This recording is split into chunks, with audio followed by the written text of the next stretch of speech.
अस्सलाम वालेकुम। पौधे और दरख्त ना कि सिर्फ बेहतरीन हैं सूरज की तवानाई से अपना खाना बनाने में, बल्कि वो उम्दा हैं इस खाने को इधर से उधर ले जाने या ट्रांसपोर्ट करने में। जब खाना ज़्यादा हो जाता है तो वो खाने को स्टोरेज ऑर्गन्स यानी कि दरख्त या पौधे के वो हिस्से जो ज़्यादा खाने को महफूज कर लेते हैं अपने अंदर, तो वो खाने को स्टोरेज ऑर्गन्स में रख लेते हैं। मिसाल के तौर पर अगर ये गाजर या आलू का पौधा होता तो वो इस ज़्यादा खाने को नीचे की तरफ ले जाते। तो वो इस खाने को नीचे ले जाते और इसे मुस्तकबिल के लिए बचा लेते। और अगर अब कहें कि जैसे सर्दियों के मौसम में जब सूरज की रोशनी कम होती है और ये फोटोसिंथेसाइज नहीं कर पाते, तो अब इनको ज़्यादा खाना नहीं मिल सकता और अब ये इस बचाए हुए खाने को ऊपर ले जा सकते हैं जब भी इनका दिल चाहे। तो अब ये वापस स्टोरेज ऑर्गन से खाना ऊपर ले जा सकते हैं और इस जगह तक जहां ज़रूरत है, शायद वहां जहां से पौधा बढ़ रहा है। और ये अमल जिसमें खाना एक जगह से दूसरी जगह तक ले जाया जाता है जब भी इनका दिल करे, इसको हम एक नाम देते हैं। हम इसको ट्रांसलोकेशन कहते हैं। अब बड़ा सवाल ये है कि ये कैसे करते हैं। मेरा मतलब है कि समझ में भी इनको कैसे आता है कि पौधे के किस हिस्से को खाने की ज़रूरत है, क्योंकि इनके पास दिमाग तो होता नहीं है। तो दूसरी बात ये कि ये कौन सी मैकेनिज्म इस्तेमाल करते हैं खाने को एक जगह से दूसरी जगह ले जाने के लिए, इनकी ज़रूरियात के मुताबिक। आइए पता करते हैं। इससे पहले कि हम शुरू करें, थोड़ा पीछे चलते हैं।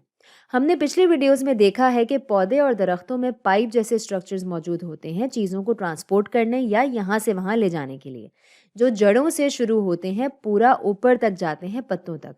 और इन स्ट्रक्चर्स को हम वेस्कुलर टिश्यूज कहते हैं और ये दो तरह के होते हैं। जाइलम जो पानी और मिनरल्स को ट्रांसपोर्ट करते हैं जड़ से पौधे के मुख्तलिफ हिस्सों तक, और फ्लोएम जो ज़्यादातर खाना ट्रांसपोर्ट करते हैं।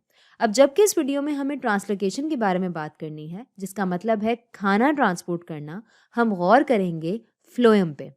तो ट्रांसलोकेशन होती है फ्लोएम के अंदर, खाना ट्रांसपोर्ट होता है फ्लोएम में। पर कैसे, देखते हैं। मैं यहाँ जाइलम और फ्लोएम बनाती हूँ। तो अगर हम कहें ये है जाइलम टिश्यू जिसमें पानी होता है, ये भी हमारे लिए ज़रूरी होगा समझने के लिए, और ये रहा हमारा फ्लोएम। इस फ्लोएम में ज़्यादातर शुगर मॉलिक्यूल्स होती हैं जो कि पानी में जज्ब होते हैं, इसको खाने की शक्ल देते हैं। और अगर आप सोच रहे हैं कि ये साइट पे ये चीज़ें क्या हैं, तो ये है थोड़ा बचा कुचा साइटोप्लाज्म। सेल्स अपना सारा साइटोप्लाज्म नहीं खोते, और इसी तरह ये हैं सेल्स की दीवारें। इनके बीच में खलाएं पैदा हो गई हैं। तो जाइलम की तरह इन्होंने अपनी दीवारें पूरी तरह से नहीं खोई। इन खलाओं या गैप्स में से ये खाना हिल-जुल सकता है पूरे फ्लोएम में। और अगर आप सोच रहे हैं कि ये ऐसे स्ट्रक्चर्ड क्यों हैं, तो इसके बारे में हम वीडियो में थोड़ा आगे जाकर बात करेंगे। खैर, फर्ज करें कि फ्लोएम के साथ दो सेल्स हैं। हम फर्ज करते हैं कि ये एक दूसरे से बहुत दूर हैं, करीब बिल्कुल भी नहीं है। और फर्ज करते हैं कि इस सेल में बहुत सारे शुगर मॉलिक्यूल्स हैं, और फर्ज करते हैं कि इस वाले सेल में ज़्यादा शुगर मॉलिक्यूल्स नहीं हैं, लेकिन इसको ज़रूरत है। कह लेते हैं कि ये पौधे के बढ़ने वाले हिस्सों में से एक है, तो इसको बहुत शुगर्स की ज़रूरत है। तो हम इस सेल से इस वाले सेल तक शुगर्स को कैसे मुंतकिल करेंगे? हम कुछ शुगर्स लेते हैं, फ्लोएम में डालते हैं, फिर हम ये यहाँ तक, और फिर यहाँ से शुगर को निकालकर इस वाले सेल में डाल देंगे।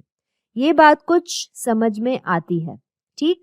लेकिन कुछ सवाल यहाँ पे हो सकते हैं, जैसे कि फ्लोएम को कैसे पता चलता है कि किस रुख में खाने को ले जाना होगा या इसको कहाँ ट्रांसपोर्ट करना होगा, क्योंकि जिस सेल को शुगर्स की ज़रूरत है ये कहीं भी हो सकता है, नीचे भी और इसके ऊपर भी। तो इसको कैसे पता चलता है कि नीचे जाना है या ऊपर? और दूसरी बात यह है कि ये इन शुगर्स के चौड़े सैप्स को कैसे ले जाता है फ्लोएम से। तो इसको यहाँ वापस रखते हैं और अब देखते हैं कि ये कैसे काम करता है। तो सबसे पहले शुगर्स को फ्लोएम की ट्यूब में डालना होता है। मैं इसको लोडिंग कहूँगी, और ये अमल एक एक्टिव अमल है। अब इसका क्या मतलब है एक्टिव? ज़रा सोचने की कोशिश करें। अगर शुगर्स की तादाद यहाँ पे कम है बनिस्बत यहाँ के, तो शुगर खुद ब खुद ज़्यादा तादाद वाली जगह से कम तादाद वाली जगह में डिफ्यूज़ हो जाएंगे, लेकिन बहुत जल्दी दोनों जगह तादाद बराबर हो जाएगी। और अब और ज़्यादा शुगर्स इधर तक कैसे लाएंगे? इसके लिए तवानाई की ज़रूरत पड़ती है। सेल्स को कुछ तवानाई खर्च करनी पड़ती है शुगर्स को कम तादाद वाली जगह से ज़्यादा तादाद वाली जगह तक ले जाने के लिए। तो तवानाई को इस्तेमाल करते हुए शुगर्स को फ्लोएम तक ट्रांसपोर्ट करना पड़ता है। और चूंकि तवानाई इस्तेमाल की जाती है इस अमल को पूरा करने के लिए, हम कहते हैं कि ये एक्टिव अमल है। अब देखें कि क्या होता है। बहुत ज़्यादा शुगर्स की वजह से यहाँ पे शुगर्स की कॉन्सेंट्रेशन बहुत ज़्यादा है बनिस्बत बाकी जगहों के। और याद रखिएगा कि फितरत को बहुत पसंद है कॉन्सेंट्रेशन को बैलेंस में रखना। तो एक तरीका कॉन्सेंट्रेशन को कम करने का है कि शुगर को वापस यहाँ डाल दें। लेकिन याद रखिएगा कि ये मुमकिन नहीं है, हम ये नहीं करेंगे। तो फितरत और क्या कर सकती है? इसके बिल्कुल साथ जाइलम है जिसमें बहुत सारा पानी है। तो क्या आप जानते हैं अब क्या होगा? पानी बहना शुरू हो जाएगा जाइलम से फ्लोएम में, फ्लोएम के इस हिस्से तक ऑस्मोसिस की मदद से। तो इसको मैं दूसरा स्टेप लिख देती हूँ। ऑस्मोसिस याद है? वो अमल जिसमें सॉल्वेंट बहुत है, जैसे कि पानी बहना शुरू कर देता है कम कंसंट्रेशन वाली जगह से ज़्यादा कंसंट्रेशन वाली जगह तक। बुनियादी तौर पर पानी बहता है ताकि वो कोशिश करे इस कंसंट्रेशन को डाइल्यूट करने की। ठीक है, तो इससे होता क्या है? अब चूंकि बहुत सारा पानी अंदर आ रहा है, ये वाली जगह मोटी होना शुरू हो जाती है, ये भरना शुरू हो जाती है। इसी वजह से यहाँ पे प्रेशर ज़्यादा बढ़ जाता है। यहाँ मेरे कहने का मतलब ये है कि ये दीवारें इस सॉल्यूशन को दबा रही हैं, इस सॉल्यूशन को बहुत ज़ोर से निचोड़ रही हैं। अब आपको क्या लगता है कि क्या होगा? अगर मैं सॉल्यूशन को बहुत ज़ोर से निचोड़ूं तो ये ऑटोमेटिकली यहाँ से या खुद ब खुद यहाँ से जाना शुरू हो जाएगा इस तरफ जहाँ पे प्रेशर कम है, बिल्कुल वैसे ही जैसे हम एक पानी के गुब्बारे को दबाते हैं। तो आपको क्या लगता है कि प्रेशर कम कहाँ पर है? प्रेशर वहाँ पे कम है जहाँ शुगर की कॉन्सेंट्रेशन कम है। और ये बिल्कुल वही जगह है जहाँ पे आपने शुगर मॉलिक्यूल्स को भेजना है। तो अगर सबसे ऊपर एक सेल है जहाँ पे शुगर कॉन्सेंट्रेशन बहुत कम है, खुद ब खुद इस जगह में प्रेशर कम होगा, खुद ब खुद ये जगह ऊपर चली जाएगी। अगर पता चले कि नीचे कहीं कॉन्सेंट्रेशन कम है, खुद ब खुद प्रेशर वहाँ कम होगा और ये खाने का सैप नीचे चला जाएगा। और इस तरह प्रेशर ये फैसला लेता है कि खाना किस तरफ जाएगा। तो हमारी मिसाल में ये सैप नीचे की तरफ जाएगा, यहाँ से यहाँ तक। इसको स्टेप 3 या स्टेप नंबर 3 कहते हैं और हम इसको बल्क फ्लो कह सकते हैं। बल्क फ्लो जो प्रेशर के बलबूते पर चलता है। और हम इसको बल्क फ्लो इसलिए कह रहे हैं क्योंकि ये पूरी चीज़ एक सॉल्यूशन है। हालांकि मैंने यहाँ पे डॉट्स बनाए हैं, ये पूरा एक सॉल्यूशन है, तो ये पूरा सॉल्यूशन नीचे जाता है, सिर्फ ये वाला हिस्सा नहीं। ठीक है, मैं आपको दिखाती हूँ कि वो दिखने में कैसा होगा। तो जैसे जैसे सॉल्यूशन चलता है इस वाले दबाव से निजात मिल जाती है। तो इसको मैं फिर से ठीक कर देती हूँ। और इस ज़्यादा प्रेशर की वजह से ये पूरा सॉल्यूशन ऐसे नीचे की तरफ जाना शुरू कर देगा। ये पूरी चीज़ जाएगी हाई प्रेशर से लो प्रेशर तक, जब तक ये यहाँ नहीं पहुँच जाती। और फिर आखिरकार शुगर्स जो हैं वो लो प्रेशर यानी कम दबाव वाली जगह तक पहुँच जाएंगे। क्योंकि यहाँ पे शुगर की कॉन्सेंट्रेशन कम है, ये फ्लोएम के बाहर चली जाएगी और ये वाला सेल इसको ले लेगा। और फिर इसको हम स्टेप 4 यानी कि चौथा स्टेप कह सकते हैं, अनलोडिंग। जो शुगर्स हैं वो फ्लोएम ट्यूब से अनलोड किए जाते हैं। तो चलें शुगर्स को अनलोड करते हैं फ्लोएम से, इन सेल्स में जिनको इनकी ज़रूरत है। और आखिर में याद है वो रीजन या वो जगह जहाँ पे शुगर की कॉन्सेंट्रेशन बहुत ज़्यादा थी, बहुत ज़्यादा पानी था ऑस्मोसिस की वजह से। अब वो कॉन्सेंट्रेशन बहुत कम हो गई है और अब वो पानी जाइलम में चला जाएगा। तो स्टेप 5 यानी कि 5वें स्टेप में फिर से ऑस्मोसिस होता है और पानी वापस जाता है और इस तरह ट्रांसलोकेशन होती है पौधों के अंदर। लेकिन ये वीडियो ख़त्म करने से पहले एक सवाल जिसका जवाब हमें देना है वो ये कि फ्लोएम का स्ट्रक्चर थोड़ा सा मुख्तलिफ क्यों है जाइलम से। इसमें साइटोप्लाज्म क्यों है, थोड़ा सा साइटोप्लाज्म क्यों बचा हुआ है, एंड की दीवारें या आखिर की दीवारें पूरी तरह से क्यों नहीं चली गई जाइलम की तरह। तो वो इसलिए क्योंकि ये वाले सेल्स जिंदा हैं। फ्लोएम में लाइफ सेल्स होते हैं यानी कि जिंदा सेल्स।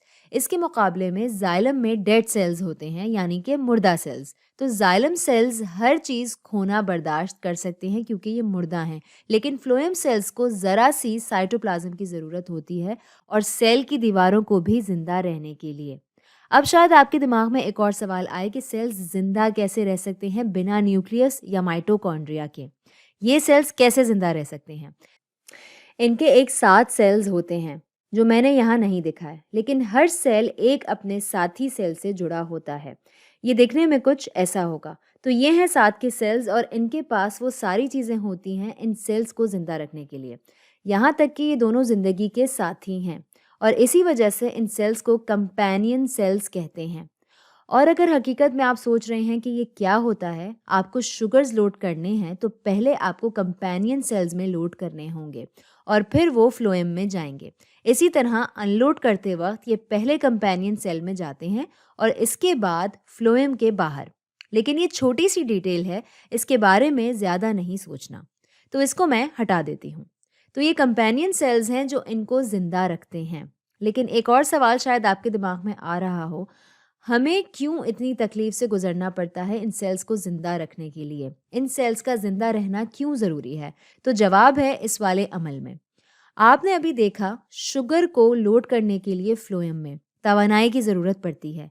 ये एक एक्टिव अमल है और एक सेल तभी तवानाई बना सकता है अगर वो ज़िंदा हो।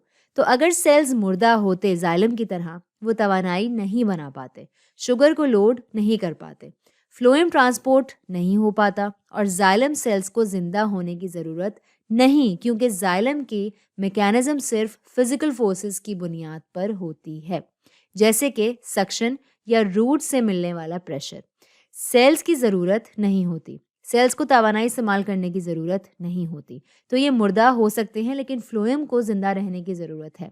तो आज बस इतना ही। मैं चाहूँगी कि आप एक बार फिर से इस वीडियो को गौर से देखें और पूरी तरह से समझ लें कि पौधों में ट्रांसलोकेशन कैसे होती है।